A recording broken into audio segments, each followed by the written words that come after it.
Então vamos rever agora a distribuição eletrônica, só que a partir de íons, tá bom? Não é mais átomos. Então só para a gente recordar.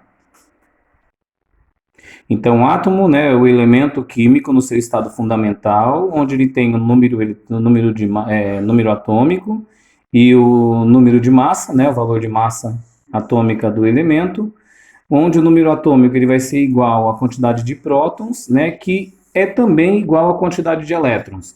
Então, quando o átomo, o elemento químico está no seu estado fundamental, quantidade de prótons, elétrons e número atômico são iguais.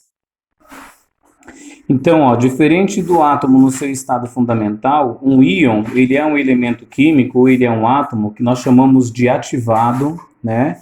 Ou eletricamente carregado ou excitado. Então, quando o átomo ele está no seu estado excitado, ativado ou eletricamente carregado, ele deixou de ser um átomo e ele passa a ser um íon, porque ele apresenta então uma carga que representa a necessidade dele de se ligar a alguém por questão de precisar de elétron ou de receber elétron.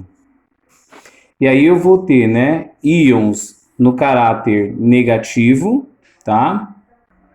E eu também posso ter íons eletrocarregados de maneira positiva. Então, íons elétrons positivos e íons elétrons negativos. Íons que, na verdade, precisam fazer ligação porque eles necessitam receber elétrons. E íons que precisam doar elétrons, tá? Então, negativo precisa receber elétrons e positivo precisa doar elétrons. Quando positivo, né, nós chamamos ele de cátion, porque ele possui carga positiva. Quando negativo, nós chamamos ele de ânion, tá bom? Porque ele possui carga negativa. Então, todo ânion, ele recebe elétron. Então, quanto mais carga negativa você recebe, mais negativo você fica. Quanto mais cargas negativas você doa, né, então a gente fala que ele fica positivo. Então, cátion vai doar e ânion vai receber. Tá? E essa questão de íons também acaba sendo uma revisão, né, lá da aula, se não me engano, aula 12 ou 13, né, que a gente começa a falar sobre elementos, sobre átomos e íons, tá? Mas onde tudo isso aqui entra na distribuição eletrônica, né? Bom, nós vimos lá que quando o elemento é fundamental, a gente vai usar a tabela do diagrama de Linus-Pauling. Também para íon nós vamos usar o diagrama de Linus-Pauling. Apenas considerando, né, que quando o elemento ele é eletricamente ele é carregado, né, de maneira negativa, quando ele tem a carga negativa, quando ele é um ânion, então esse cara ele vai receber na sua distribuição mais um elétron, né? Ou seja, a distribuição eletrônica, em vez, por exemplo, de eu olhar lá na tabela, ele tem o número 17, né? Como ele está com menos um aqui, então eu vou somar mais um a ele, porque ele vai receber um elétron a mais. Então, em vez de contar 17 elétrons, eu vou então distribuir para ele 18. E nesse caso aqui, também, nós vimos que o cálcio, né, ele tem a quantidade de número eletrônico 20, ou seja, teoricamente o elétron dele é 20. Só que esse cara aqui, ele vai doar 2 elétrons. Então, quando eu distribuir, ele não vai ser 20, ele vai ser 18, porque 2 ele está doando. Vamos fazer a distribuição eletrônica para ver. Bom, então o cloro, quando eu faço a distribuição eletrônica dele, lembra quando ele era um elemento fundamental que nós fizemos, que ele ficou a última camada de valência dele, né? Foi o 3p5, na verdade a última camada de valência dele é esses dois números aqui, ó. É o 3s2 e o 3p6, que na verdade somando tudo dava 7, né? Porque era 3s2 e 3p5. Como ele está recebendo um elétron, então ele fica estável. Tá? Agora, por que isso? Por que que ele precisa ficar estável? Todo elemento químico ele fica estável obedecendo a regra do octeto, ou seja, em sua última camada de valência, ele precisa ter 8 elétrons, tá bom?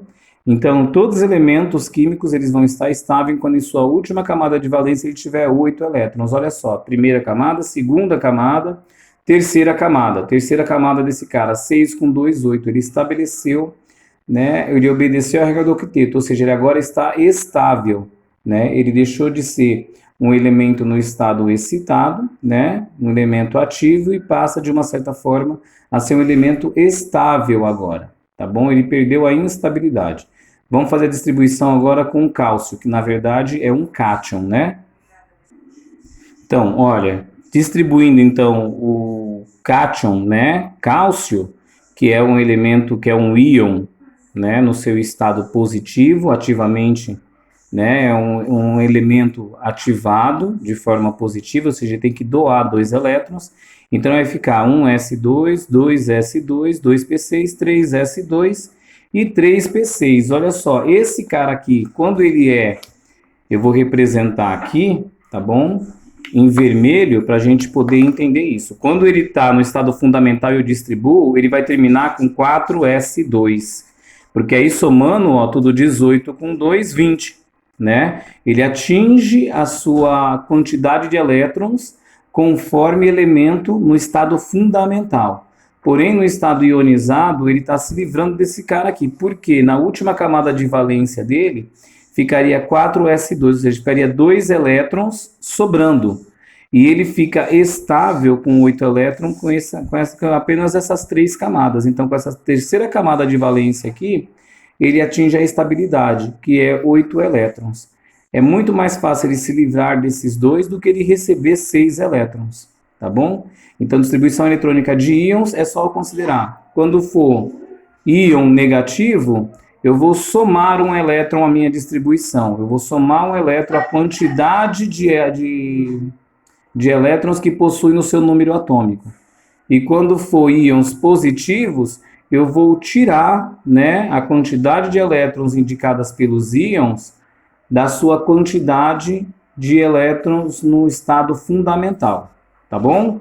Pessoal, assim dá para fazer os exercícios que eu vou deixar também descrito lá nas instruções, tá? Eu vou deixar só um exercício, só dois na verdade, um cátion e um ânion para vocês fazerem distribuição, só para a gente praticar e considerar a revisão, tá bom? Resolvem lá, dá uma pausa não, pode parar, né, na verdade, o vídeo e pode fazer os exercícios.